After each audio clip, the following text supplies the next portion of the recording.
It was an ordinary Sunday morning in Oregon. The sky was clear, the sun warm, and the small town of Bend moved with its usual quiet rhythm. The local church, tall, stone-built, and crowned with a large wooden cross, had started filling with familiar faces. Families in their best Sunday clothes walked in, greeting each other with warm smiles, handshakes, and gentle hugs. Among them was Emily Sanders, a 29-year-old mother of two. Her youngest, David, just 4 years old, clung to her hand as they entered. He was a quiet child, curious, soft-spoken, and a bit different. Emily had often noticed how David stared at the sky longer than other kids, how he listened more than he spoke, and how sometimes he seemed to be lost in something unseen. But she brushed it off. After all, children his age had wild imaginations. They took their usual seat in the fourth pew, 3 rows behind Pastor Jonathan, a deeply respected man in his 60s who had served the church for over 30 years. His sermons were calm, thoughtful, and always centered around love, patience, and faith in God. That morning, like every Sunday, the choir began with a gentle hymn. People stood. Some closed their eyes. Others simply listened. David, however, remained seated. His eyes weren't on the stage, nor on his mother. They were fixed on something no one else could see, the high ceiling of the church, where the sunlight streamed through a tall stained glass window. His tiny lips moved. At first, no one noticed. And then it happened. A sound soft at first, like a whisper, floated into the air. It wasn't the hymn. It wasn't in English. And it wasn't from the choir. It came from the pew where Emily and her son were sitting. One by one, heads turned. The whisper grew louder, clearer, a melody unlike any known hymn, flowing like water, rising and falling in rhythm, with pauses so perfectly placed they felt divine. It was coming from David, a 4-year-old, reciting words no one recognized, but they were mesmerizing. Emily turned to her son, stunned. His eyes were still fixed above, glowing with a light that didn't come from any lamp. His lips moved with precision. Each syllable sounded deliberate, melodic, and almost sacred. "David," she whispered, trembling. "What are you saying?" He didn't respond. He didn't stop. The church fell completely silent. Even the choir went quiet. Pastor Jonathan stood frozen, his sermon notes in hand, but his eyes now locked on the child. "Does anyone know what language that is?" someone whispered. "It sounds ancient," said another. "It's Arabic," murmured a Middle Eastern woman seated near the back, a newcomer no one had paid much attention to until that moment. Her hands trembled as she covered her mouth. "He's reciting verses from the Qur'an." Gasps spread across the room. "But he's just a child," someone said. "And he's not even Muslim," another added. Emily shook her head in disbelief. "He's never heard Arabic in his life." "Never." David slowly stopped. His voice faded like wind easing into silence.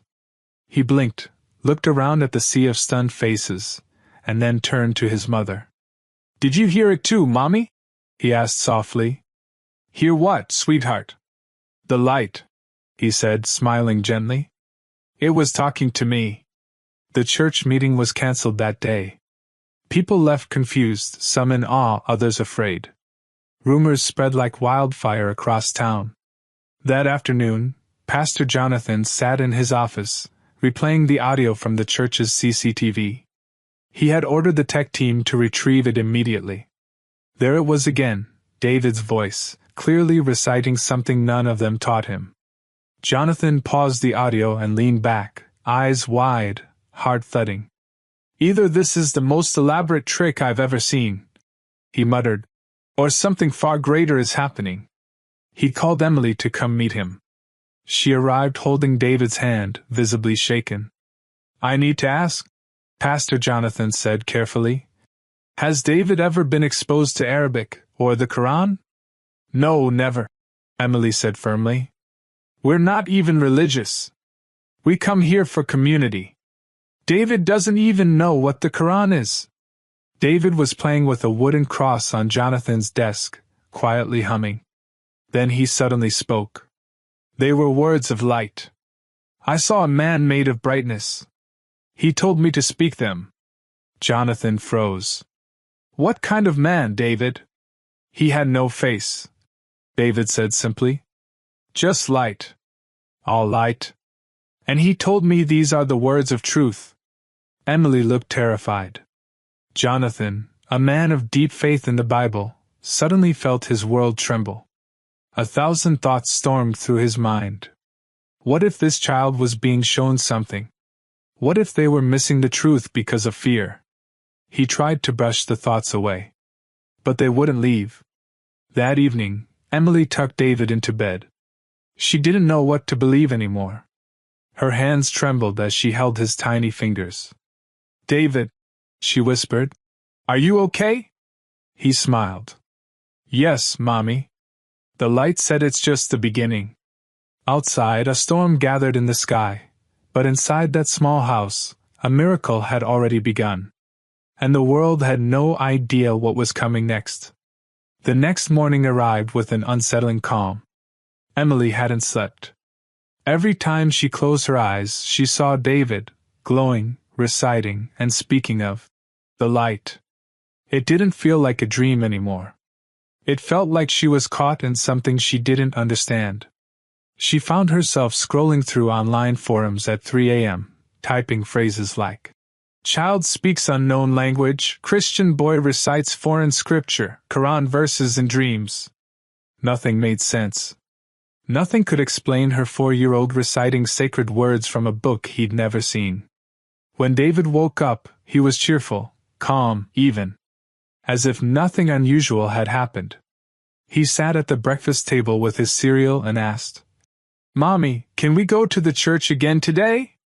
Emily flinched. Why, baby? Because the light said there's someone there who needs to hear more. That sentence chilled her to the bone. Later that day, Pastor Jonathan stood in the church alone. The pews were empty, the sunlight slanting through the same stained glass windows as yesterday. But the energy inside the room had shifted. He felt it in his bones, something had cracked the shell of his beliefs. He walked toward the altar and sat down, his hands trembling slightly. He had been a man of the Bible all his life. He had counseled families, buried the dead, blessed newborns. But nothing in his decades of ministry had prepared him for what he had heard from that boy. He had replayed the audio a dozen times. The clarity of the recitation. The fluency. The peace it brought. He hated to admit it, but it felt right. Not threatening, not evil. Pure. He whispered to himself. Is it possible that God is still speaking? At that exact moment, the church door creaked open. Emily stepped in with David. Jonathan stood up slowly. You came back. He asked me, Emily said, pointing to her son. He said someone here needs to hear more. Jonathan looked down at David. Do you know who that someone is? David nodded. It's you. Jonathan didn't know how to respond. But part of him, a part buried deep beneath years of doctrine and familiarity, was listening. Do you want to sit? He asked. David walked right past him, up to the pulpit. He stood there, looking out over the empty pews. Then he began to speak again. Not chanting this time. Not whispering. Just speaking. His voice filled the church with a softness that didn't belong to a 4-year-old. There is one God. One truth. One light that never fades. It calls to all hearts. But most people do not listen. They follow noise. Not light. Jonathan sat down slowly, mesmerized. Emily whispered, He's been saying things like this since yesterday. David continued, Truth is not hidden. It's people who close their eyes. Then he paused, looked directly at Jonathan, and said, Do you want to see? Jonathan felt like he was being torn in two. Part of him screamed to stop this, to rebuke it, to reclaim control. But the other part, the part that had heard the boy recite with divine rhythm, couldn't look away. Yes, he said quietly. I do. David smiled. Then close your eyes. Jonathan did. Silence. Then David whispered, Look for the light, not the shape. Look for the voice, not the sound. Let truth speak, and don't argue. And in that moment, Jonathan saw something. Not with his eyes, but deep within. A vision. A presence. Not a man, not a figure, but a sensation of being watched over, being filled with knowledge that he couldn't explain. It felt clean. Honest. Gentle yet powerful. And it was gone as quickly as it had come. Jonathan opened his eyes, gasping softly. He stared at David. What was that? David answered like it was the most natural thing in the world. The light. It touched you. News of what had happened on Sunday was now beginning to spread beyond the small town. Someone had uploaded a clip from the church's security footage to social media. By evening, it had reached over 100,000 views. Comments flooded in. This child is speaking fluent Qur'an verses. How? I'm not Muslim, but this gave me chills. This is a sign. I don't care what anyone says. The boy is just a vessel. There's something divine here. Emily's phone rang constantly. Journalists, religious scholars, skeptics, all trying to get interviews. But she ignored them all. Her only concern was David. That night she sat with him as he drew pictures with crayons. He had drawn a bright yellow sun, but instead of rays, it had long arms reaching down. What is that, sweetheart? That's the light, he said. It's looking for people who are ready. Emily's voice cracked. And you? Are you ready? David looked up at her. I was chosen to speak. But the ones who are ready will hear it too. Across town, Pastor Jonathan sat in his study, the Bible open before him, but his heart restless. He had spent his life preparing sermons, but now he felt like he had nothing left to say. The words he once preached with certainty now felt incomplete. He picked up his phone, hesitated, then typed a message to a friend who had studied comparative theology. Do you know anything about the Qur'an? The reply came within minutes. Why? Jonathan didn't answer. Instead, he closed his eyes and whispered, What are you trying to show me, Lord? At midnight, David woke up suddenly. He sat up in bed, staring into the darkness. Emily rushed in. Are you okay? He nodded slowly. It's starting, he said. More people will hear it soon. More what? She asked, kneeling beside him. The light. It's not just for me. Others will feel it too. He took her hand gently. And Mommy, it won't be easy. But don't be afraid. Outside, the wind rustled the trees. Inside, a child spoke of something that had already begun shifting the lives of everyone around him. The storm was coming, not one of destruction, but of truth. And it would not be stopped. By the time Thursday arrived, the town of Bend was no longer quiet. The video of David had crossed 1 million views. Local news anchors were discussing it on morning television. Headlines read, Miracle in Oregon? 4-year-old recites mysterious verses. Reporters parked outside Emily's home. Some came with curiosity. Others with skepticism. Inside, Emily kept her curtains drawn. She ignored the knocks at the door. The phone rang endlessly. She had stopped answering altogether. But the real storm wasn't outside, it was the one rising within her. She was terrified. Not of David, but of what this meant. How could her son, barely old enough to read picture books, speak words from a scripture he'd never seen? And why did his voice sound so ancient, so sure? She asked him again that morning, hoping for a different answer. David, where did you learn those words? He smiled up at her as he spooned cereal into his mouth.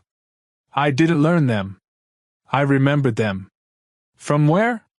Before. Emily's hands trembled. Before what? Before I came here. She froze. What do you mean, baby? David simply shrugged. I don't know. I just know I knew them already. At the church, Pastor Jonathan faced his own crisis. For 30 years, he had stood behind the pulpit and declared Jesus as the sole path to salvation. He had debated skeptics, comforted doubters, and led thousands through prayer. But now he couldn't even lead himself. He sat in his study with a stack of books he'd never touched before. Translations of Islamic texts. Notes from interfaith dialogues. He read until his eyes burned. He wasn't looking for proof. He was looking for peace, a feeling he hadn't had since Sunday. And yet, every time he heard David's voice in his head, peace returned. Not confusion. Not fear. Just peace. That afternoon, something unexpected happened. A well-known pastor from Portland, Reverend Charles Benton, arrived at Jonathan's office. Tall, gray-haired, and with a commanding presence, he had mentored Jonathan in his early years. But now, he came not as a friend, but as a guardian of doctrine. I saw the video, Benton said bluntly, sitting across from him. Jonathan nodded. I figured you might. Benton leaned forward. You need to denounce it. What? The boy. The recitation. The claims. It's misleading. Dangerous. People are beginning to question our teachings. Some are even saying this could be prophetic. Jonathan's jaw tightened. And what if it is? Benton slammed his hand on the desk. Don't start, John. We've worked too long to let a child confuse decades of faith. Jonathan stood slowly. It's not confusion I'm feeling, Charles. It's clarity. And that's what scares me. Benton stared at him for a long moment. If you don't speak out against this in your next sermon, the council will take action. Let them, Jonathan whispered. The following Sunday, the church overflowed. Not just with regulars, but strangers, reporters, even skeptics. Everyone wanted to see the boy who whispered ancient verses. Emily sat nervously near the back, her hand tightly clutching David's. Cameras lined the edges. Security stood near the doors. Pastor Jonathan walked slowly to the front. He looked different. Not just older, but lighter. As if some heavy mask had fallen off. He cleared his throat. I had a sermon prepared today, he began. It was about unity, trust, and standing firm in faith. He paused. But then, a little boy spoke. And I listened. I listened not with my ears, but with something deeper. My soul. The audience leaned in. I know many of you expect me to denounce what happened here. To call it a mistake. A distraction. Some even say, deception. He looked directly at Reverend Benton, seated stiffly in the front row.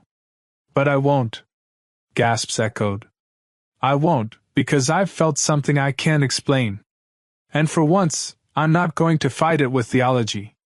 I'm going to follow it with honesty. He looked at David in the back.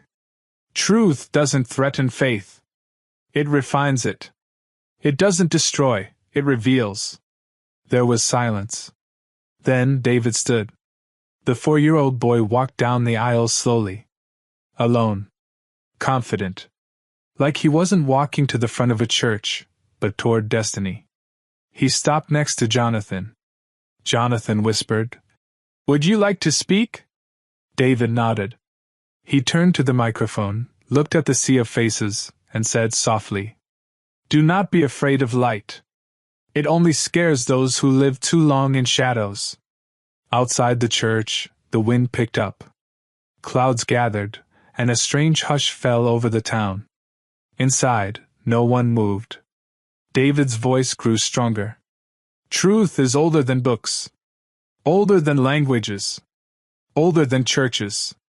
It was always here, waiting to be remembered. Some people cried. Others bowed their heads. Reverend Benton stood abruptly, pointing at David. "This is madness," he shouted. "He's a child. He's no prophet." David turned to him gently. "I'm not a prophet," he said. "I'm just a mirror. You're angry at your own reflection." The room fell into stunned silence. Reverend Benton left. Jonathan stepped forward again. "This church has always claimed to follow truth.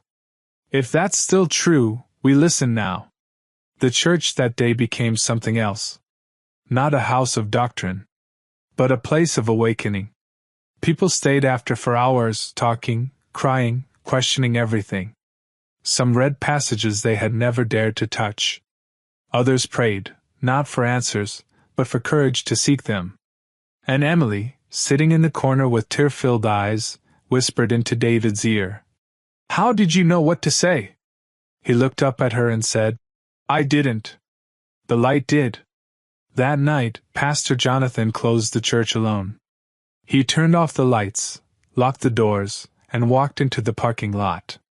But as he looked back at the tall, dark building, something inside him whispered, "This is no longer a church."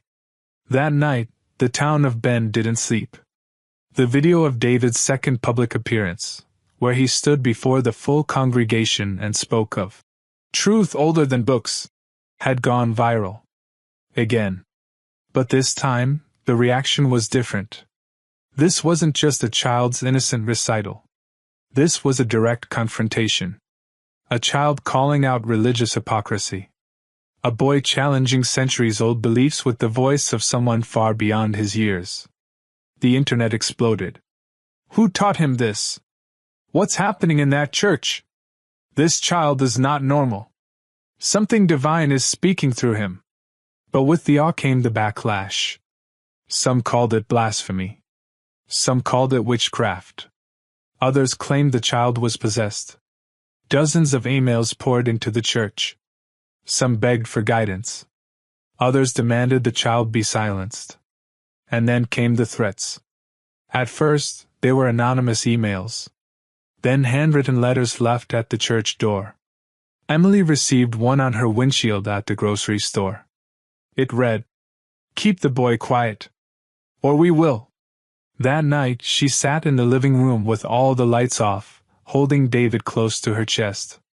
Her heart beat against his tiny back like a war drum. The outside world didn't understand. They wanted miracles, but only the kind that fit in their doctrine. "Are you scared, Mommy?" David asked gently. She couldn't lie. "Yes." He looked up at her. "You don't have to be. The light never lets go of those who walk in it." His words gave her no peace, only more questions. Pastor Jonathan now found himself completely isolated. Reverend Benton had formally requested a vote of no confidence from the regional council. Jonathan's congregation was splitting, half of them inspired, half of them angry. His office was a mess of documents, letters, recordings. On the wall behind him, the large wooden cross seemed to lean down, no longer a symbol of assurance, but one of silent judgment. He prayed that night. Not in rehearsed phrases, not with theological terms. He just spoke. "God, if I've been wrong all these years, help me be brave enough to admit it." And then he wept. The next day, a local news crew parked outside David's home. When Emily refused to speak, they returned in the evening, this time, with a camera drone flying over her backyard. Enough was enough. She packed 2 bags and drove to the only person she could still trust. Jonathan. When he opened the door and saw her on the porch, eyes red, David in her arms, he didn't ask questions. He simply said, "Come in." She placed her hands on his kitchen table and said, "They're starting to turn on us." Jonathan nodded. "I know. I've been getting threats too. What do we do?" Jonathan looked at David, who sat quietly at the corner of the room, drawing something with a pen on a napkin. "We listen to him," Jonathan said finally. The next morning, the town awoke to fire. Graffiti on the church wall. "Lies of the devil." Windows smashed. A fire started near the back office, quickly extinguished, but enough to send a message: "You are not welcome here anymore." Police were called. Cameras caught nothing. No arrests were made. Jonathan stood outside in the cold with Emily and David, watching the smoke drift toward the cloudy sky. David reached for Jonathan's hand and said softly, "Sometimes darkness screams before it dies." Jonathan looked down at the child, eyes wide. "You're not afraid of anything, are you?" David shrugged. "I'm not the one they're afraid of." That afternoon, Jonathan did something unthinkable. He reached out to a Muslim scholar in a neighboring city, Dr. Samir Malik, a respected figure in interfaith circles. They had met once at a conference but never spoken in depth. Jonathan had always avoided that side of theology. But now, he needed answers, not just from within his tradition, but beyond it. When Dr. Malik arrived at the church 2 days later, he came with caution, unsure of whether this was an ambush or a sincere call for dialogue. Jonathan greeted him with honesty. "I think I've been a prisoner of my own certainty," he said. Dr. Malik smiled. "That's the first step toward truth." Then they spoke for hours. About Scripture. About the oneness of God. About messengers and books and truth not limited to borders. Malik was careful, respectful, but honest. At one point, Jonathan asked, "What would it mean if a child, who has never been taught, begins to recite your scripture?" Dr. Malik was silent for a long time. Then he said, "In our faith, that would be a sign. Not from the child, but from the one who speaks through him." Jonathan nodded slowly. That night, something strange happened. David woke up around 3 a.m. again. This time, he wasn't calm. He cried. For the first time since it all began, he cried like a frightened little boy. Emily rushed to his room, terrified. "David, what is it? What's wrong?" He sobbed into her arms. "The light is quiet. It's not talking." Emily held him tight. "Maybe it's just sleeping." David shook his head. "It never sleeps. Something is wrong." The next morning, David didn't speak at all. He ate quietly. Didn't draw. Didn't hum. He looked out the window, distant. The house felt colder. Like something had withdrawn. Jonathan sat beside him later that day and asked, "Can you hear anything now?" David shook his head. "It's gone." "Gone where?" "I don't know. Maybe it's hiding." Emily looked worried. "Hiding from what?" David looked her straight in the eyes and said, "From them. The ones coming." That night, Pastor Jonathan couldn't sleep. He walked into the empty church alone and sat in the front pew. He stared at the altar, at the broken window, at the burned wall. And he whispered to himself, this was supposed to be the safest place. He didn't see the man standing at the doorway behind him. Pastor Jonathan turned slowly as he sensed the presence behind him. There, standing just inside the shattered doors of the vandalized church, was a man he didn't recognize. Middle-aged. Plain gray jacket. Calm demeanor. No camera, no notebook, no visible weapon. Just watching. Jonathan stood up instinctively, his voice uncertain. "Can I help you?" The man stepped forward slowly. His tone was casual, but there was weight behind it. "I came to see the boy." Jonathan's stomach turned. "You're not the first to say that. But I'm not sure I know who you are." The man stopped a few feet away.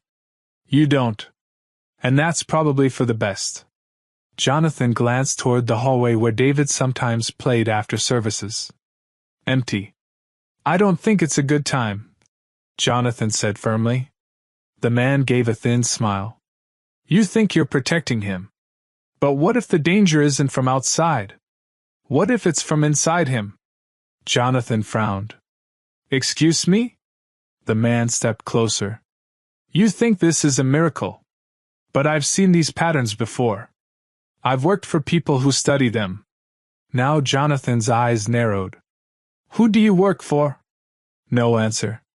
The man simply looked around at the church walls. The scorched marks. The shattered stained glass. Then he locked eyes with Jonathan again. Truth divides more than it unites. That boy, whether you understand it or not, is a threat to both sides. Both sides of what? Religion and control. Jonathan's chest tightened. I think it's time for you to leave, he said, his voice firmer now. The man didn't argue. He simply looked toward the altar one last time and whispered, He won't be a child for long. And when he speaks next, they'll try to silence him permanently. Then he turned and walked out into the night. The next morning, Jonathan didn't tell Emily about the encounter. Not yet. David had barely spoken in days, and Emily was already on edge. Every time she stepped outside, she felt watched. Every car that slowed near her house sent her pulse racing. But something had changed in David. He was quieter now, not from fear, but as if waiting for something. He spent hours staring at the clouds. At night, he would sit by the window, gazing at the stars. One evening, Emily asked, What are you looking for? He replied softly, A signal. Meanwhile, the church council made their final move. A letter was sent to Jonathan. Official and cold. Due to theological deviation and refusal to uphold doctrinal integrity, Pastor Jonathan Hayes is hereby suspended from duties pending formal review. His replacement had already been chosen, Reverend Mark Sullivan, a stern man known for his rigidity and public condemnation of anything deemed heretical. Jonathan sat in silence as he read the letter, alone in his kitchen. He didn't burn it. He didn't cry. He folded it slowly and placed it under the salt shaker. That night he didn't pray with words. He just sat with his eyes closed, feeling the weight of everything collapse inside him. On Sunday, a new sermon was held, without Jonathan. The pews were filled again, but the mood was different. Tense. Divided. Some had come to hear what Sullivan would say. Others were hoping David might speak again. Emily sat in the back, hesitant. David sat beside her, unusually quiet. Sullivan stood tall, his voice sharp. We gather today not for show. Not for entertainment. But for truth. And we must be wary of false signs. We are warned of wolves in sheep's clothing, even if they come in the form of children. A murmur ran through the audience. Emily gripped David's hand. Sullivan continued, There is one book. One path. And anything that distracts from that, no matter how charming or unusual, is not from God. Suddenly David stood. He walked slowly toward the center aisle. Sullivan froze. Emily whispered harshly, David, no. But the child kept walking. No one stopped him. No one dared. He reached the front. Looked up at the pulpit. Looked at the man who had replaced Jonathan. Then he turned to the crowd and said, Why do you build temples to truth, but run when truth walks in? The room fell to stone silence. You want miracles that fit your stories. But truth doesn't fit. It breaks. Sullivan stepped forward, voice booming. Sit down, child. You will not speak here. David looked him in the eye. Calm. Unshaken. You've had centuries to speak. Now it's my turn. Sullivan reached for the boy's arm, but suddenly, a chandelier above the altar swayed violently. No wind. No tremor. Just a sudden force. Then came the sound, a deep, vibrating hum. No one could tell where it came from. The walls. The ground. The air itself. People gasped. Some screamed. A few dropped to their knees. David turned to the audience again. You asked for signs? But you were never ready for them. And with that, he walked back down the aisle, past rows of stunned faces, past Sullivan, whose hand now trembled visibly. David returned to Emily, and sat silently. I told you, he whispered to her. It started. That night, the video from the service hit social media again. faster than before. Clips were dissected, frame by frame. Analysts tried to explain the chandelier. Experts called it coincidence. Others said it was staged. But those who were there, they knew. The hum was real. The silence that followed it was not fear, it was reverence. And David? He slept peacefully, as if something had completed. But deep down, Emily felt it wasn't the end. It was only the middle. In a quiet hotel room 100 miles away, a man in a gray jacket opened his laptop. He watched the video of David standing before the congregation, then paused it on the boy's face. A knock at the door. Another man entered, this one in a suit, holding a folder. "What do we do?" he asked. The man in the jacket replied, "We don't do anything. Not yet." "Orders?" He closed the laptop. "We wait. When he speaks again, that's when the world will have to choose." After the events of Sunday, everything changed. The church board remained silent. Reverend Sullivan gave no interviews. But the footage of David confronting him at the pulpit was now everywhere. Even major news outlets picked up the story, debating the phenomenon live on national TV. Is this a new religion? Is this child a prophet, or a danger? What's happening in Oregon? And in the midst of it all, David went quiet again. Not silent from fear, but still, like a lake before a coming storm. Emily sat in their small living room, watching her son play with a toy car. But her hands trembled as she scrolled through the headlines. Hate mail was increasing. Some letters called David the voice of the devil. Others begged her to put him on camera, to let him speak again. But he wouldn't. He just waited. Jonathan was now completely cut off. His position gone. His sermons deleted from the church website. Even his colleagues refused to answer his calls. But he wasn't bitter. In fact, he felt clean. He spent his mornings walking in the woods, no longer preaching, but listening. To wind. To birds. To the silence he had ignored for most of his life. One morning, as he sat by a river bank, David appeared beside him. Emily had brought him quietly, away from eyes and ears. Jonathan smiled. "Hey, little man." David didn't smile back. He sat beside him and whispered, "They're going to make you choose." Jonathan looked confused. Choose what? David's eyes never left the water. Between comfort and truth. Between safety and sacrifice. Jonathan looked away. "I'm already losing everything." "No," David said. "You're being emptied. So you can be filled." Jonathan closed his eyes. "How do you know these things?" David didn't answer. He didn't need to. That evening, Emily found a man waiting at her door. He wore a suit, had perfect posture, and didn't smile. "I'm from the Department of Social Health," he said calmly, holding a badge. "We've had reports of abnormal behavior. I'd like to speak with your son." Emily's stomach dropped. "He's 4 years old. He's not doing anything illegal." The man's tone didn't change. "We're not here to accuse. We're here to protect. If a minor is involved in religious activity that poses a threat to public safety." She stepped back and slammed the door in his face. That night, she packed their things again. They couldn't stay in town. Not anymore. By morning, they were gone. Emily, David, and Jonathan, 3 people with nowhere to go, but one thing holding them together. Faith. Not the kind found in books. The kind found in a child's voice. They drove north. Avoided cities. Stayed in motels. Emily used cash. Jonathan kept his phone off. Every time they stopped, David would look around quietly and say, "Not here."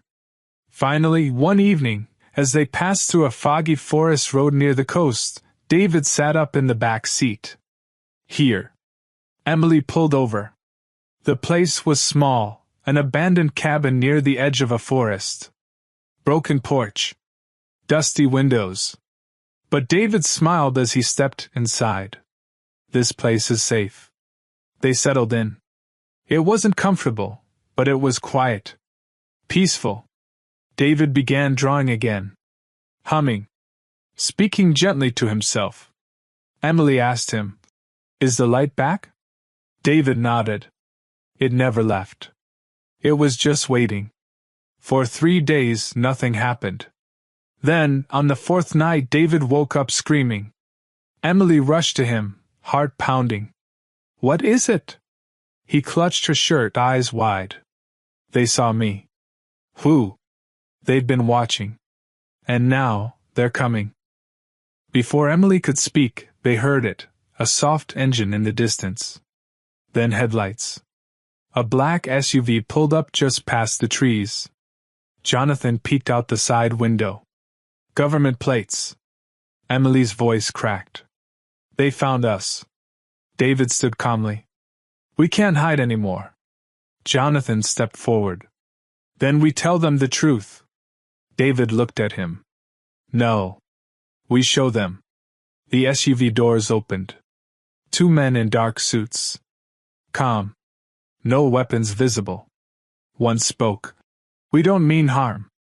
We just need to understand." David walked out of the cabin slowly. He stood on the porch, hands at his sides. "I'm not what you fear," he said softly. The man stepped forward. "What are you then?" David didn't answer. He raised one hand toward the sky. And in that moment, the fog parted, instantly, as if someone had sliced the clouds open. Above them, stars appeared, shining unnaturally bright. The trees swayed in unison. The wind shifted direction. And from somewhere, a sound echoed, not music, not words, just resonance. Something ancient. Something undeniable. The men froze. One dropped his tablet. The other took a step back, breathless. David spoke again, but his voice was different now. Deeper. Echoing from within. "You do not need to understand. You need to remember." And then everything stopped. The wind. The trees. The sound. Silence returned. David turned and walked back inside. No one followed. The next morning, the men were gone. So was the SUV. But the story wasn't over. Because one of those men, the one who had dropped the tablet, had recorded everything. And before the sun had fully risen, he uploaded the clip anonymously to a private online forum for intelligence analysts. Within an hour, someone leaked it. Within 6 hours, it reached the world. By evening, millions had seen it. The fog parting. The unnatural sky. The sound that couldn't be explained. And the boy who caused it all. David. Some said it was fake. Others said it was the final sign. Some feared him. Others wanted to follow him. But one thing was clear now. No one could ignore him anymore. In a quiet monastery on the other side of the world, an old man watched the clip on a cracked phone screen. He had been silent for 30 years. But now, he whispered, "It has begun," and rang the bell. The world didn't know how to process what it had seen. Governments released statements calling the leaked footage edited and digitally manipulated. Religious leaders worldwide gave emergency press conferences. Some called David a hoax. Others, more afraid than angry, labeled him a false messiah. And some just stayed silent, their faces pale, their hands trembling. But the people? They believed. Not all. Not most. But enough. Enough to make a shift. Across the world, people began searching, not just on the internet, but in their own hearts. They looked for meaning behind the fog, behind the stars, behind the quiet power in a child's voice that echoed with ancient peace. David, meanwhile, had gone deeper into hiding. Emily and Jonathan moved him again, this time to a remote desert region in the southwest. A small home, borrowed from an old friend of Jonathan's who didn't ask questions. No electricity. No phone signal. Just stillness. David didn't speak much anymore. He spent his time looking at the sand, drawing symbols in the dirt, watching the wind. Emily worried constantly. Not about his safety, but about his burden. He was still only 4 years old. And yet, he seemed to carry centuries in his eyes. One morning, as Emily made breakfast over a small fire pit, David stood up suddenly. His voice was calm. "It's time." She turned to him, confused. "Time for what?" He looked toward the distant horizon, where the sun was just beginning to rise. "For them to know." They didn't use the internet. They didn't call anyone. But somehow, the message still spread. It started with whispers, private forums, encrypted messages, strange dreams shared by strangers across continents. Monks in the Himalayas. Scholars in Cairo. Imams in Nigeria. Priests in Brazil. A child in Finland. A homeless man in Istanbul. They all said the same thing. "He's going to speak again. The boy of light is returning. This time, everyone must listen." And then, without any official announcement, a crowd began to gather. Not in cities. Not in cathedrals. But in the middle of the desert. Hundreds, then thousands walked. Drove. Camped. By the third day, the sand looked like a sea of tents.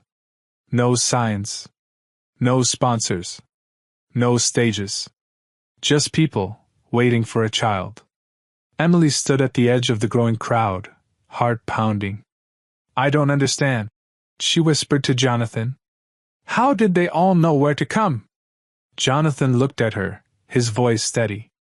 "Because truth calls louder than invitations." And then, without fanfare, David stepped out from behind a dune. No music. No spotlight. Just a boy in a simple white shirt and bare feet, walking calmly toward the crowd. Silence spread like a wave as people saw him. Phones were raised. But no one dared speak. He walked to the center and sat on a flat stone. Then he looked up. And spoke. "Everything you fear is built from lies you protect." The wind was still. He continued. "You built walls to keep truth out. You made rules to make yourselves feel powerful. But truth doesn't need permission. It only needs to be remembered." He looked around at the crowd. At the cameras. At the men in suits standing near black SUVs far in the distance. "You tried to control faith. To sell it. To brand it. To weaponize it. But faith isn't yours. It never was." A pause. Then came the words that would change everything. "There is only one. Not divided by names. Not trapped in books. The light that created you all is the light that calls you home." Across the crowd, people wept. Not from sadness. From release. As if something heavy, something generations old, had been lifted from their shoulders. David stood. "The world will not end in fire. It will end in truth. And truth begins now." Then, just as he had arrived, he turned and walked away. That evening, the video of David's speech went live across every platform. No one knew who uploaded it. It wasn't filmed from a phone. It was perfect, aerial shots, clear audio, stabilized footage. Some claimed satellites picked it up. Others believed angels had captured it. But no one could delete it. Every attempt failed. Every takedown triggered more uploads. And David's voice echoed through devices across the planet. "Everything you fear is built from lies you protect." Within a week, everything changed. Not politically. Not with war or violence. But spiritually. People began questioning everything. Not in rebellion. But in longing. Churches emptied. Mosques overflowed. Temples became quiet spaces of reflection. People weren't switching religions. They were stripping away what had been layered on top of faith, just to feel its source. A single light. A single creator. A truth that had always been there. Waiting. One day, months later, a group of United Nations scholars met in a closed session. Religious leaders, political analysts, intelligence officers. They sat around a large circular table, watching the final moments of David's speech again. No one spoke for a long time. Then one elderly rabbi stood and said quietly, "If that was not prophecy, then prophecy has no meaning," and left the room. David was never found again. Emily and Jonathan disappeared with him into a silence they had chosen, not out of fear, but purpose. They knew the work was done. The message had reached where it needed to go. David had no need for followers. Only listeners. Years passed. The world didn't become perfect. But something had shifted. People no longer feared questions. No longer hated differences. The idea of one light, behind all things, became a whisper in schools, in homes, in the quiet moments before sleep. No new religion was formed. No new book was written. Just an awakening. Sparked by a boy, who never asked to be believed. Only heard. And somewhere, far beyond the noise and news, a now older David stood at the edge of a cliff, looking up at the sky. Still listening. Still remembering. Still connected to the light. And smiling. The autumn wind brushed softly against the towering pines of the Ummah mountains in Sichuan province, shaking their needles like a whispered warning. Morning mist clung to the ancient stone steps of the monastery, veiling the world in stillness. Within that sacred silence, a figure moved slowly across the courtyard, an old man dressed in a faded orange robe, his hand steady on the wooden handle of a straw broom. He was Banti Liangfu, 92 years old, and for the last 70 years, this cracked stone monastery had been his entire universe. He swept without hurry, as he had done every morning before sunrise for decades. The cracked tiles beneath his bare feet echoed softly with every step. The cold mountain air didn't bother him anymore. He had lived with it, breathed it, and made peace with it. The monastery, called Ziara, was not known for its beauty. The walls were chipped and darkened by time, the rooms simple and unadorned. Yet to Liangfu, it was more than shelter. It was devotion. It was surrender. It was the only home he remembered. He had come here at the age of 22, abandoning everything, his family, his birth name, even the desires of youth. What remained of that young man had long faded away, replaced by discipline and silence. He had embraced a life of meditation, fasting, reciting sutras, and service to the monastic order. He rarely spoke now. In fact, many of the younger monks believed he had taken a vow of silence. But the truth was more subtle. He wasn't withholding speech. He had simply run out of words. Yet behind those watchful, time-carved eyes lived a storm that had never ceased. Sometimes, in the deepest hours of the night, when oil lamps flickered against the wind, he stared into the flame and asked himself questions that had haunted him for years. If everything I've done is right, why do I still feel empty? It wasn't the kind of question a monk was expected to ask. Doubt, after all, was seen as weakness, an obstacle to enlightenment. But Liangfu's doubt wasn't loud. It didn't scream. It sat silently, like a shadow on the wall that never left, no matter how bright the sun. He had memorized thousands of lines from the Tripitaka. He had fasted for weeks, meditated until his legs went numb, watched countless seasons come and go in absolute solitude. And yet inside his chest was a space, silent, hollow, untouched. It wasn't sadness. It was absence. A missing note in an otherwise complete song. A young monk once asked him, "Master, how does enlightenment feel?" Liangfu had smiled gently but said nothing. How could he explain something he wasn't sure he had reached? He had been born into a devout Confucian family, with strict values and endless rules. But even as a child, he had always been drawn towards something deeper, something beyond the rituals and ceremonies. At university, he had studied philosophy, immersing himself in the texts of Laozi, Zhuangzi, and even Greek thinkers. But it wasn't until he came across Buddhist teachings that he felt a call too powerful to ignore. The world, he believed, was filled with illusion, suffering, and attachment. And so, at 22, he had turned his back on the world, seeking peace and silence.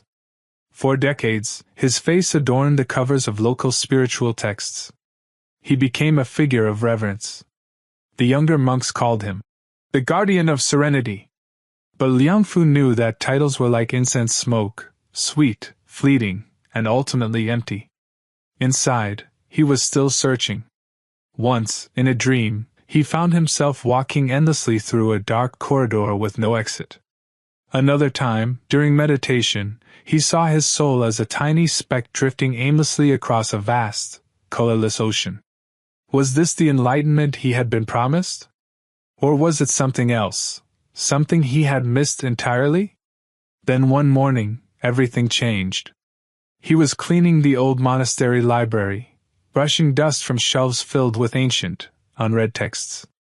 His hand reached toward a forgotten pile in the corner, and there, hidden beneath yellowed papers and fragile bamboo scrolls, he found a book. The cover was cracked leather, the pages nearly crumbling to the touch. The writing was in classical Hanuno script, so rare and ancient that only a handful of scholars today could read it. But Liangfu, having studied linguistics in his youth, understood enough to begin deciphering. He turned the first page. It appeared to be a translated text, an interpretation of ancient manuscripts originating from India or Persia. The language structure was unusual, foreign even. But then, midway through a page, his eyes stopped. The passage read, "A man will come from the desert, carrying the light of the one God. He will neither read nor write, but his words will pierce the heavens. His name will be Muhammad." Liangfu froze. The name meant nothing to him. It was not found in the Tripitaka. It was not in the teachings of the sages or the sutras. But the words had weight, like a stone dropped into still water. He reread the sentence again and again, making sure he wasn't misinterpreting. But the characters were clear. There was no mistake. His breath caught. A strange, quiet shiver ran down his back. Why is this name here? Who is this man? And why does this description sound like a bearer of truth? He spent the rest of the day and night poring over the manuscript, searching for clues. But the book yielded little else. The reference to the man from the desert appeared only once. Still, that one line burned in his memory like a lantern lit in a cave. He began to question everything he thought he knew. Could it be that the truth he was seeking was not confined to these mountains? Could it be that the missing piece was not within the Buddhist texts he had memorized, but somewhere beyond the monastery walls? His mind swirled. He couldn't sleep. For the first time in nearly 70 years, he began to wonder what lay beyond the life he had devoted himself to. He returned to the library again and again, searching desperately for more evidence of this mysterious name. But there was nothing. That one book appeared to be unique, perhaps smuggled in during the Tang or Song dynasty, when East and West occasionally touched through trade and travel. In that moment, he understood something terrifying and liberating. The truth might be larger than the monastery. And that truth had a name he had never heard, but now couldn't forget. Muhammad. From that day forward, the silence within Liangfu was no longer peaceful. It was stormy, restless, demanding. And for the first time in nearly a century, he did something he had never imagined. He began to consider leaving. The sky above the Ummah mountains remained gray with early morning mist as Banti Liangfu stood before the main prayer hall, gripping the edge of the weathered book he had found in the monastery library. The single name echoed through his mind like a drumbeat, Muhammad. The air smelled of incense and damp pine needles, but Liangfu's senses were elsewhere. His feet were rooted in the ancient monastery, yet his heart had begun to move far beyond its stone walls. That night, for the first time in decades, he couldn't sleep. He lay on his thin bamboo mattress, wrapped in an old cotton cloth, staring at the cracked wooden ceiling of his room. His eyes were open, but what he saw was not the dark ceiling above, it was the desert of the manuscript, the nameless man who brought light without reading or writing, whose words pierced the heavens. "Who are you?" he whispered.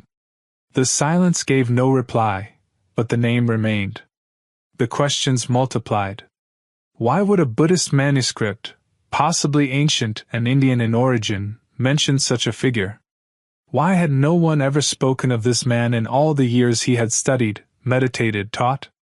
It was not just curiosity. It was something deeper, a magnetic pull. As if the name itself had weight. Meaning. Truth. The next morning, he returned to the small library and carefully hid the book beneath his mat, wrapping it in clean white cloth. He was not ready to explain what he had discovered. He wasn't even sure how to begin. But he knew he needed to learn more. Much more. His hands shook as he turned the pages of other ancient texts, hoping for further references. But there were none. That lone mention of Muhammad stood isolated, like a single star in a pitch-black sky. Liang Fu closed the library door behind him. A decision had begun to take shape. One he had never imagined he'd make. After 70 years in the monastery, his search for truth was now pulling him in a direction that his past could not explain. The next day, with the old manuscript in his bag, he approached the abbot, a man in his early 50s, much younger than Liang Fu, but full of respect for the elder monk. "I need to leave," Liang Fu said quietly, his voice steady but low. The abbot blinked in surprise. "You haven't left these grounds in decades." "I know," Liang Fu nodded. "But there is something I must understand." "May I ask what?" Liang Fu hesitated. "Something old, something that feels very new. I don't expect it to make sense to you now."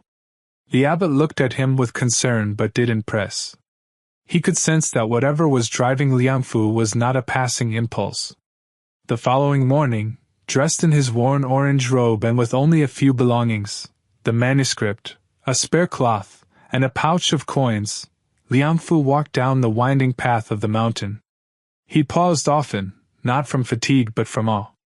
The world he had ignored for so long now stood before him, alive with noise and color. Leaves rustled with stories he had never heard. The wind carried scents he had forgotten. Every step felt like he was walking into a different life. His destination was Chengdu, a bustling city where he hoped to find knowledge, libraries, perhaps someone who could help him understand what he had read. But arriving in the city was like stepping onto a different planet. Neon lights blinked above towering glass buildings. Electric vehicles rushed past. Vendors called out in rapid Mandarin, their carts filled with snacks he barely recognized. Liang Fu stood still, overwhelmed. The last time he had been in a city, television had barely existed. Yet he walked forward. At the National Library of Chengdu, he wandered through hall after hall filled with books, guided by kind librarians and curious students who looked twice at his monastic robes. He searched for anything on the history of Islam in China, any mention of the name Muhammad. Slowly, patterns began to emerge. He learned of Arab traders who had arrived in the 7th century, bringing with them their faith. He read of the Hui people, Chinese Muslims who had lived peacefully across dynasties in Gansu, Ningxia, and Xinjiang provinces. He found references to mosques built in traditional Chinese architecture, of Qur'ans written in Chinese calligraphy. One province kept coming up, Xinjiang. Something about the name stirred something deep in his chest. He couldn't explain it, but he felt drawn there. Still, before he could make such a journey, he needed to understand more about the name that had disturbed his soul. One rainy afternoon, walking aimlessly through an old alley near Chengdu's historic district, Liang Fu stopped in front of a modest bookstore. The window displayed books in both Arabic and Mandarin. His heart raced. Inside, a man with gentle eyes and a neatly trimmed beard greeted him. "Can I help you?" the man asked in Mandarin. I'm looking for information about someone named Muhammad," Liangfu whispered. The man's eyes lit up with understanding. You're asking about the final prophet. Liangfu tilted his head. Prophet? Yes. The man smiled. Muhammad is the last prophet in our faith, Islam. My name is Amir. Welcome. The word prophet sounded foreign, yet strangely familiar. Liangfu's fingers clutched the cloth bag under his robe. I have something, he said, slowly pulling out the old manuscript. Amir's eyes widened as he carefully examined the fragile pages. I've never seen a book like this, he said. But this passage, this line about Muhammad, it's real. It's him. It's our prophet. Amir placed a hand gently on Liangfu's arm. This is extraordinary. Liangfu listened in silence as Amir explained who Muhammad was, not a philosopher, not a sage, but a messenger sent by God. A man who taught compassion, truth, and the oneness of the Creator. Every word struck Liangfu like rain on dry earth. Amir offered him a book, a Mandarin translation of the Qur'an. That night, in a tiny rented room in a quiet inn, Liangfu opened it with trembling hands. His eyes moved slowly, unsure of what to expect. But as he read, something happened. The words didn't feel distant or poetic like so many ancient texts he had studied. They felt present, alive, as though they weren't speaking to humanity, but to him, to his confusion, his fear, his longing. He turned to a page and saw the name again. Muhammad is only a messenger. The words echoed through the room, reaching into the hollow part of his chest that had remained untouched for decades. He placed the book on his lap, closed his eyes, and wept. It wasn't grief. It wasn't confusion. It was something else. Peace. He didn't know what the next step was. But for the first time in his life, he felt like he wasn't walking in a circle. He was walking towards something real. The next morning, Liangfu's eyes were red from a sleepless night, but his spirit felt strangely awakened. He had spent hours poring over the translated Qur'an Amir had given him, slowly reading verse after verse, pausing often to reflect, breathe, and sometimes cry. The words didn't confuse him. They calmed him. They were unlike the intricate and layered sutras he had memorized over decades, where meaning often had to be unraveled through parables and ancient metaphors. This book, this Qur'an, spoke directly. It was simple yet profound, like someone whispering straight into the heart. He arrived at Amir's bookstore early the next morning, stepping in quietly, but Amir noticed him right away and smiled warmly. You couldn't stop reading, could you? Amir asked, his eyes kind. Liangfu nodded slowly. It was like something was pulling me forward. Like I've been asleep for too long. Amir gently led him to a seat in the back of the shop and poured 2 cups of tea.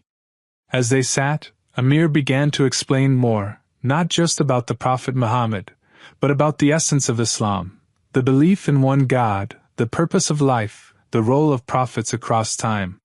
He told him that Muslims believed in many of the same prophets Liangfu had heard about, Abraham, Moses, Jesus, but that Muhammad was believed to be the final messenger, sent to restore the original message of truth. Every word seemed to light a candle in the dim hallway of Liangfu's heart. Why have I never heard any of this before? He asked. Amir shrugged gently. Sometimes, truth is hidden in plain sight.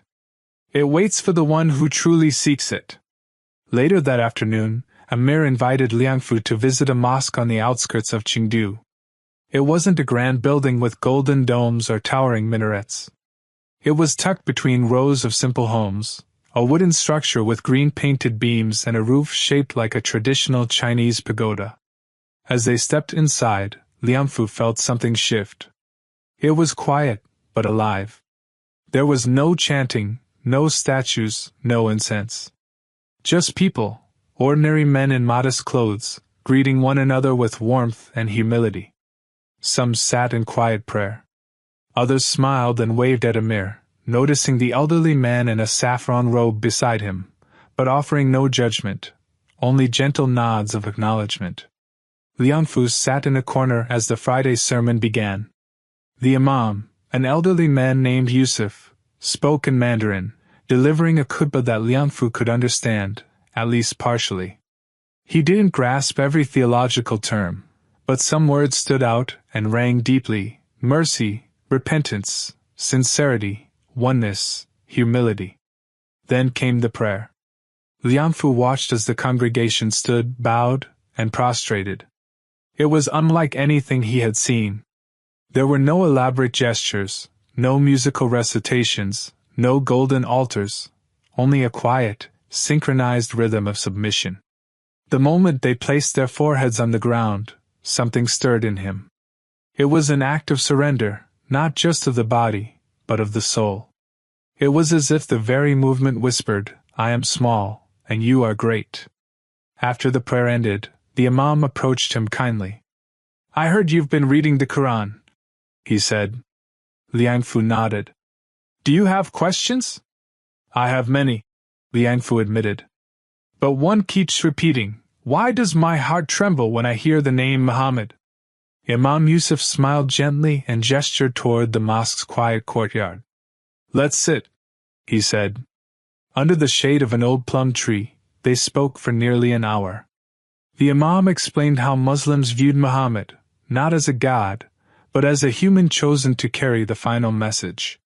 He explained that Muhammad's mission was not to create a new religion, but to return people to the original truth brought by all the prophets before him, that there is one Creator, and that the purpose of life is to worship Him with sincerity and humility. Lianfu listened intently, connecting what he heard to everything he had studied over his long life: detachment from the world, compassion, justice, moral discipline. But now there was something more. Something that had always been missing in the sutras: a clear path, a direct connection to the Creator. "I have spent 93 years searching," Lianfu said softly. "But only now do I feel like I've opened my eyes." The Imam looked at him with a warmth that felt fatherly. "The light doesn't come because of age. It comes when the heart is ready." That evening, Lianfu returned to his modest inn. He unwrapped the old manuscript again, the one that had started it all, and read the passage about the man from the desert. But this time, it wasn't curiosity that filled him. It was longing. The next few days became routine. Each morning, Lianfu returned to Amir's bookstore. He read more. He listened. He asked questions, deep, philosophical, sometimes even painful ones. Why do people suffer? Why would a merciful God allow hardship? What does it mean to worship without intermediaries? Amir and Imam Yusuf answered gently, not with rehearsed arguments, but with wisdom and love. They didn't push him. They let him walk the path at his own pace. And the more he walked, the more he felt his heart lightening. One morning, as sunlight filtered through the bookstore windows, Lianfu closed a book he was reading and turned to Amir. "How does someone become a Muslim?" Amir paused, as if carefully considering how to answer such a sacred question. "By declaring two things," he said. "That you believe there is only one God, and that Muhammad is his messenger." Lianfu was silent for a long time. That afternoon, he went alone to a small public park. The sun was warm, and the air smelled of flowers. He sat on a bench under a willow tree, closed his eyes, and repeated the sentence in his heart again and again. He didn't say it out loud. Not yet. But inside, something had already shifted. That night he cried. Not tears of fear. Not sadness. But relief. He was letting go of a burden he had carried his entire life, the burden of searching without knowing where to look. Now, at last, he had found direction. And it had come not through debate or spectacle, but through a single name whispered in an old manuscript, and a book that spoke straight to his soul. The sky over Chengdu that afternoon glowed with a soft orange hue, signaling the end of another day. But for Banti Lianfu, something else was ending, and something far greater was about to begin. After years of searching in silence, of studying texts that seemed to speak in riddles, he had found clarity in words so simple they could be spoken in a single breath. One God. One message. One man who carried it. His name, Muhammad. That night he stood in front of a mirror in his small rented room. He wore the same orange robe he had worn for 70 years. The lines on his face were deeper than ever.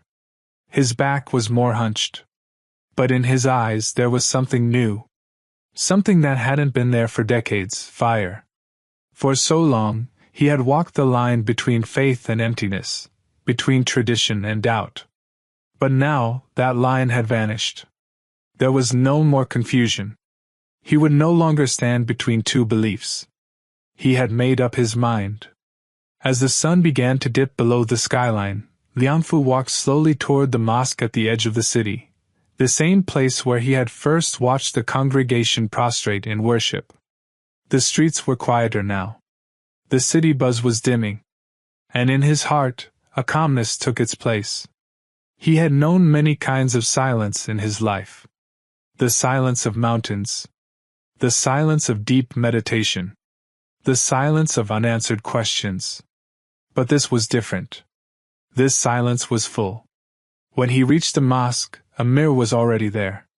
He looked up and smiled the moment he saw him. "You're here," Amir said softly, not as a question but as a confirmation. Liangfu returned the smile and gave a small nod. Inside, a few worshippers were scattered in quiet prayer. Imam Yusuf sat near the front, flipping through a worn book of Islamic jurisprudence. When he saw Liangfu approach, he stood up immediately.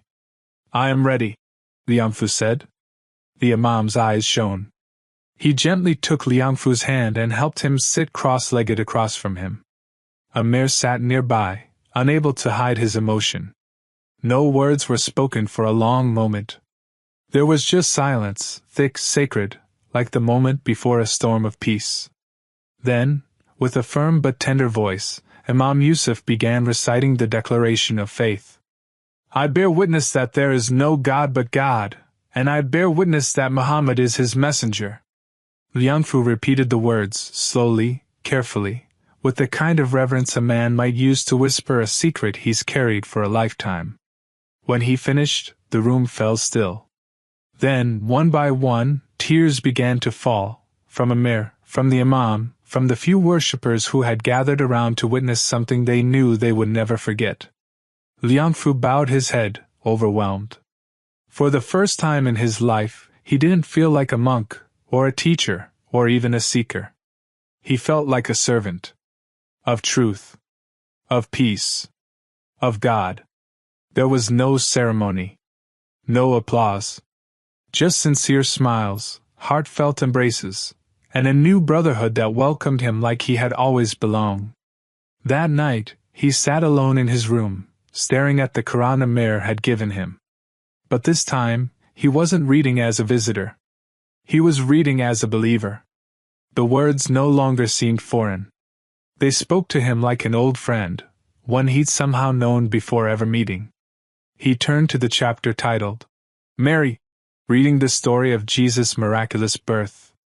He read of Moses, of Abraham, of the covenant, of the first revelation given in a cave to a man who could not read, but whose message would change the world. When he finally closed the book, his eyes were heavy, but his soul was light. He whispered a simple prayer, not in any formal language, but in his heart. "Thank you for not giving up on me." From that day on, Liangfu began a new life, not in grandeur or display, but in quiet transformation. He continued to live in the modest inn. He visited the mosque each morning, learning how to pray with Amir and Imam Yusuf. Every movement, the washing before prayer, the bowing, the prostration, was difficult at first. His old body trembled, and sometimes he had to sit through the motions. But he didn't mind. Every effort was part of a gift. Every verse he memorized felt like building a new home within his soul. He took notes carefully, writing in both Chinese and Latin characters to help him memorize the Arabic phrases. Sometimes, he would read the translation over and over, letting the meanings soak into his being. "If this is how I greet my Creator," he said once to a mirror, "then I will do it, even if it takes every last breath in my lungs." Word of his conversion spread slowly at first, and then quickly, not just in the city, but across nearby regions. Some people praised him. Others were stunned. But not all reactions were kind. His old monastery, once a place where he had been revered like a living sage, fell into shock. Among the monks, rumors swirled. Some refused to believe it. Others were heartbroken. "Banti Liang has embraced Islam," a young monk whispered to another. "No," the second replied, eyes wide in disbelief. "He was our most devoted elder."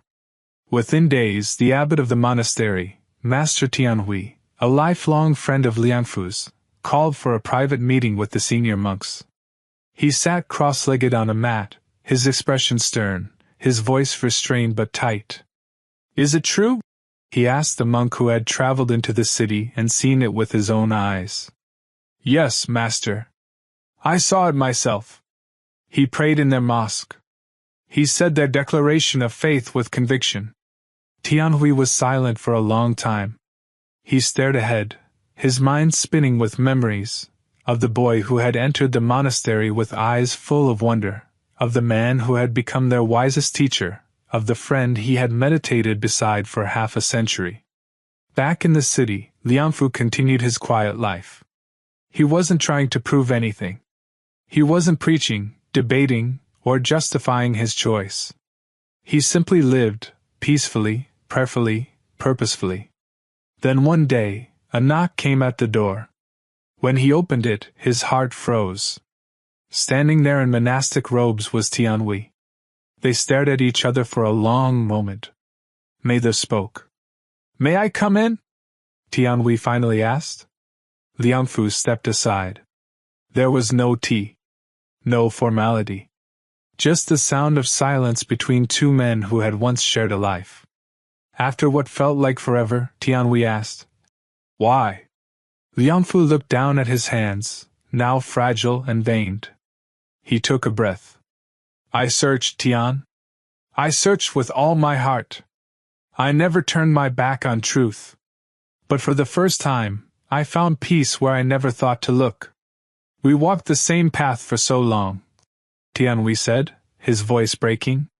"We taught the same things. I still cherish it," Liangfu said.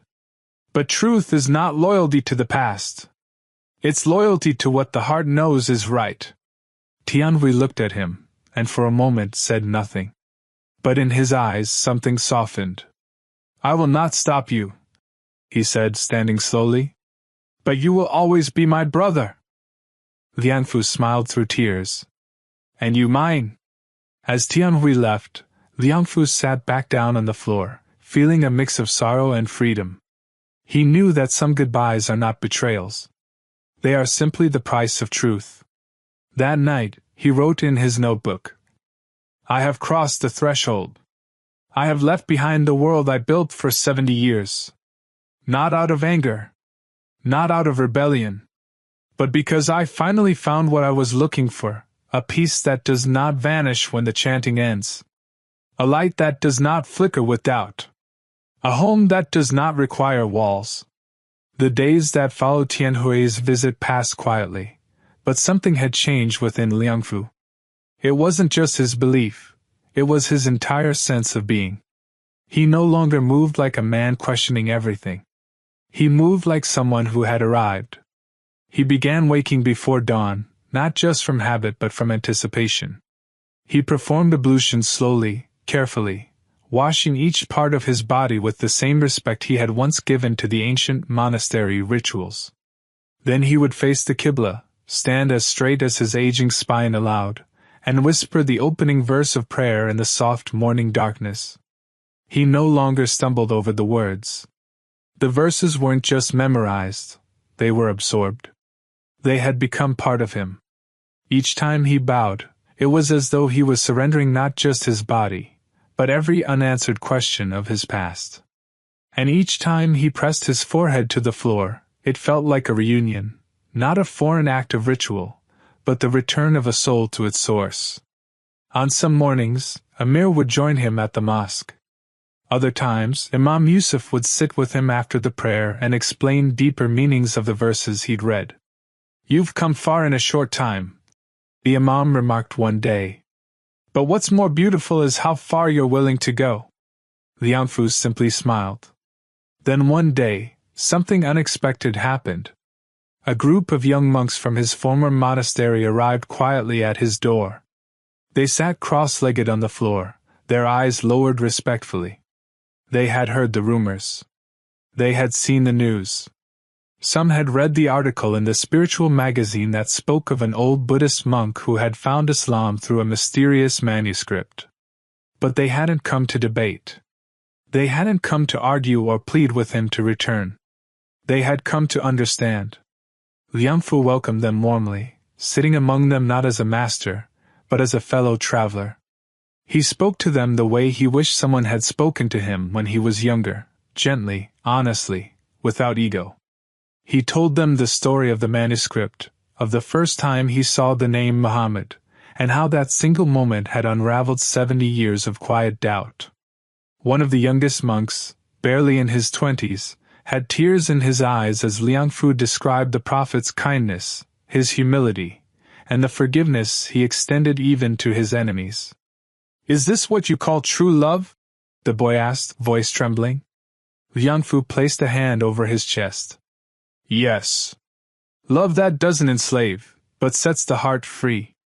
After they left, Liang Fu sat alone for a long time. His body was old, his steps slower each day, but he felt younger in spirit than he had in decades. Still, he knew his task wasn't complete. It had only just begun. Each day, more people came to visit him, curious locals, religious scholars, journalists, and sometimes even complete strangers. Most had read about him. Others had heard the whispers. Some came with mockery in their hearts. Others with admiration. But all came with questions. He welcomed them all. He offered no sermons, made no dramatic speeches. He simply spoke of peace, of the human heart's natural longing for its creator, and of how he had lived a life of rituals but never felt at home in any of them, until now. A few weeks later, he received an official invitation. The Grand Mosque of Qingdu had organized an interfaith discussion, bringing together spiritual leaders, professors, monks, and city officials. They had invited Liang Fu not as a curiosity, but as a voice of experience, a man whose story had moved hundreds. The day of the event arrived. The mosque's large hall was filled with people, not just Muslims, but Christians, Buddhists, Hindus, and even atheists. The air was thick with anticipation. Most of the audience had read about the monk who found Islam. Now they wanted to see him. Liang Fu entered quietly, wearing a simple cream-colored robe. He moved slowly, but with grace. There was no stage. No spotlight. Just a microphone and a chair. He sat down, looked over the crowd, and spoke softly. "I have not come here to convince you," he said. "I have only come to share one truth, that searching for truth should never be limited by fear or chained by loyalty to the past." The hall fell silent. "I lived most of my life in silence," he continued, "but inside me was a noise that never stopped, the sound of doubt. Not because I didn't believe in goodness or peace, but because I didn't know where it came from. Now I do." He spoke of the name he found in the manuscript. He described how every question he had carried all his life had found a single, unexpected answer. And how, after 93 years of living in shadows, he had finally stepped into light. A professor of religious history approached him afterward. The man looked visibly shaken. "I've studied over 20 religions," he said. "But tonight, for the first time, I felt something I couldn't explain." Liang Fu smiled gently. "It's not me," he said. "It's the name. The name of the man I found when I thought I was lost." That night, the sky over Chengdu cleared. The clouds parted. The moonlight poured through the mosque windows like a blessing. Liang Fu sat on the outer porch, wrapped in a light shawl, staring at the stars. "Thank you," he whispered, "for guiding me when I no longer knew how to ask for direction." Weeks passed. The seasons began to shift. Autumn gave way to winter, and with it, Liang Fu's body began to weaken. His breath grew shallow. His hands trembled more than usual. He rarely left the house now. But visitors still came. One of them was a young man named Shui, a former student from the monastery. He had come weeks earlier out of curiosity. But now he returned often, helping sweep the courtyard, bringing warm meals, and sitting with Liang Fu in silence. One day, as snowflakes drifted down outside, Shui arrived holding a folded paper. "I read the meaning of the opening chapter of the Qur'an last night," he said softly. "I don't know why, but I cried. I couldn't sleep. I don't even know what it means yet, but I want to know more." Liang Fu nodded slowly. "Crying isn't weakness," he said. "It's the soul remembering something it forgot." Shui looked uncertain. "But I'm scared. What if I'm wrong? What if I leave everything and regret it?" Liang Fu looked him in the eye and smiled faintly. "How can you regret leaving behind a shadow, when you find the sun?" That evening, Liang Fu didn't eat much. He lay down early, holding his small Qur'an wrapped in batik cloth. Shui sat nearby, watching over him. "Will you read to me?"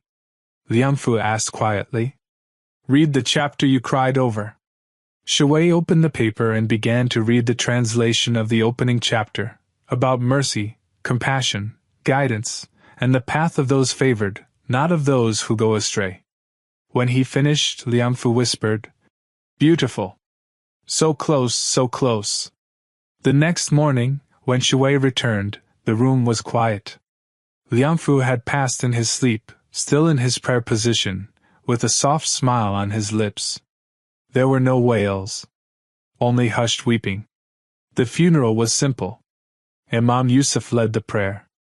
Among the mourners were Muslims, city residents, and even monks from the monastery. They came not to protest, but to honor a man who had lived sincerely, and died in peace. Shui stood by the grave, holding Liang Fu's small, worn Qur'an. Tears streamed down his cheeks. He bent his head and whispered the 2 lines he had only ever said in his heart. That night, Shui had a dream. He saw Liang Fu walking through a field of light, wearing white, his body strong and his face radiant. "I have arrived," Liang Fu said. "Continue the journey. The truth doesn't end at the grave. It begins there." Shui woke up with tears still in his eyes. Outside, the wind carried the soft hush of winter.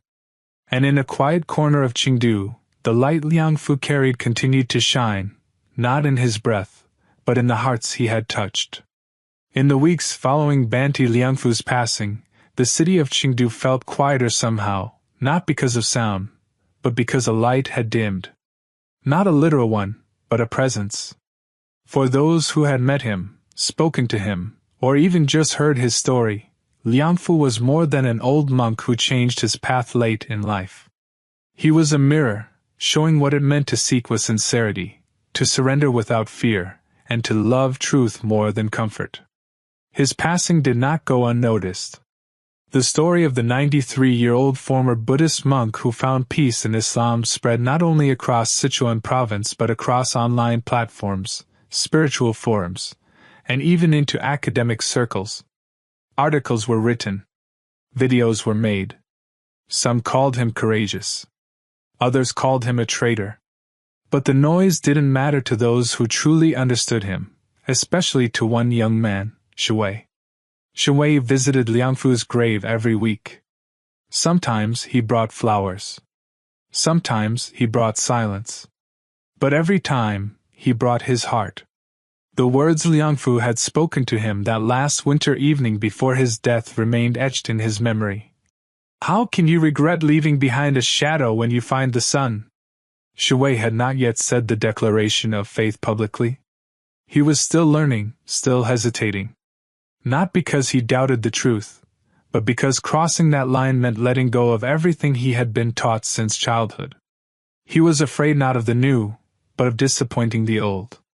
But Liangfu had shown him something powerful. Faith was not rebellion. It was honesty. It was listening to the whisper that had been echoing in the soul all along. That spring, Shenwei finally did what he'd been holding in for months. He visited the mosque where Liangfu had first prayed, wearing a simple white shirt, his heart pounding in his chest. Imam Yusuf was there. So was Amir. They greeted him not with pressure, but with open arms. "I think I'm ready," Shenwei said, his voice shaking. The Imam nodded gently. "Then speak what your heart already believes." And so, in that same wooden-floored mosque with the green-beamed ceiling, the same walls that had once embraced an old monk's first prayer, Shenwei recited the declaration of faith with full conviction and tears running freely down his cheeks. There was no grand applause. No spotlight. Just peace.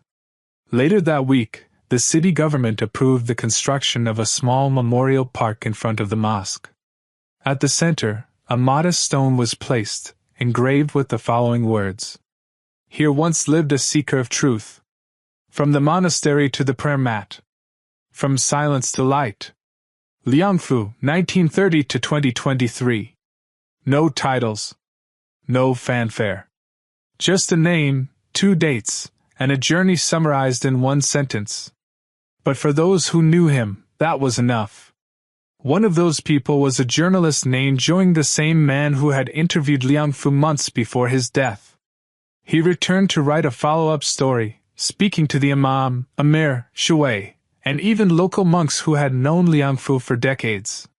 He didn't just want to write about Liangfu's death. He wanted to capture the legacy of his life. In one section of his article, Zhong wrote, "Liangfu did not leave his faith to enter another. He walked from uncertainty to clarity. He did not rebel against his past, he fulfilled its longing. In a world of noise, he chose the stillness of truth. And in the quietest way imaginable, he awakened hearts across every belief." The article was shared widely. In Buddhist communities, some reacted with sorrow, others with curiosity. A few old monks, though hurt, admitted quietly that they too had wrestled with similar questions in their hearts, but had never had the courage to walk beyond the walls they had built. In Muslim communities, especially among the Hui people, Liangfu became a symbol of guidance not because of his fame, but because of the purity of his journey. His story was told to children, discussed in sermons, and even quoted by scholars as an example of sincerity untouched by ego. One evening, long after the memorial park was completed, Shenwei returned to the same willow tree where he had once read the first chapter of the Qur'an to Liangfu. In his hand was a journal, Liangfu's old notebook, the one he had used to record verses, reflections, and questions. On the last page, in shaky handwriting, were the final words Liangfu had ever written. "I no longer walk alone in search of the divine. The one I sought has always been waiting, not in the sky, not in the forest, but in the truth I dared to follow. I found him not through brilliance, but through surrender. And in that surrender, I found home." Shenwei closed the notebook slowly. The wind rustled the leaves above him, and the evening sun cast a golden glow over the park. A little girl was playing nearby with her father, skipping between the stone paths of the garden, laughing.